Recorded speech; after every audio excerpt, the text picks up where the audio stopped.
Itemi-inĩ rĩa gũthukĩra arutwo na ũgĩ makĩria mũire ihinda rĩao rĩinĩkĩrĩire thukuru wa Yunibasitĩ wa Meru ũnyitanĩri-inĩ na thukuru wa Tianjin ũrĩa ũrĩ bũrũri-inĩ wa China nĩ ũrugũrĩtie mũbango ũĩkaine ta LUBAN nĩguo kũhe mweke arutwo gwĩka kothi cia moko na kũheo certificate cia cukuru ũyũ wa China.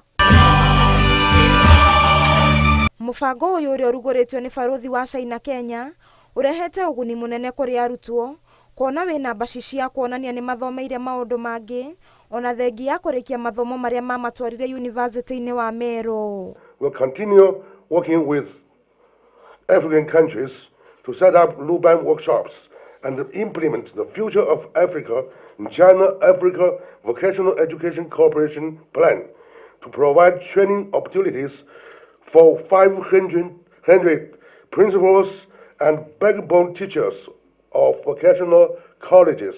This LUBAN workshop and what it has started, the training even at vocational level, the training at university level of technicians, bringing in a blend of practical and theological training. Na nĩguo kũhĩmbĩria gĩthomo gĩa kothi cia moko, mũrũgamĩrĩri wa thukuru ũyũ wa Meru Romano Thiambo augĩte atĩ mwaka ũkĩte kothi iria irakuruhania mathomo ma sayansi na maũndũ ma ũthundũri wa mĩtambo ya kĩrĩu na ĩrĩa ĩngĩruta wĩra ta andũ nĩ ĩgũkorwo ĩgĩthomithanio thukuru-inĩ ũyũ.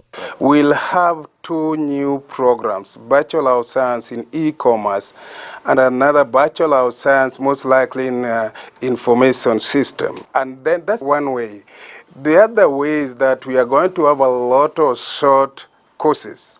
And most of these courses will be given maybe 2 weeks, 1 week, 3 weeks. Arĩa manyitanĩire mũbango-inĩ ũyũ nĩ matarĩirie bata wa gũthomithia kothi ici cia moko magĩtarĩria ta gwa kahinda gaka kũrĩ na ũnyihu wa arĩa marabatarania mawĩra-inĩ maya ta kĩharo-inĩ kĩa ndege kĩa Isiolo kĩrabatara andũ marĩ na ũgĩ wĩgiĩ kothi cia moko.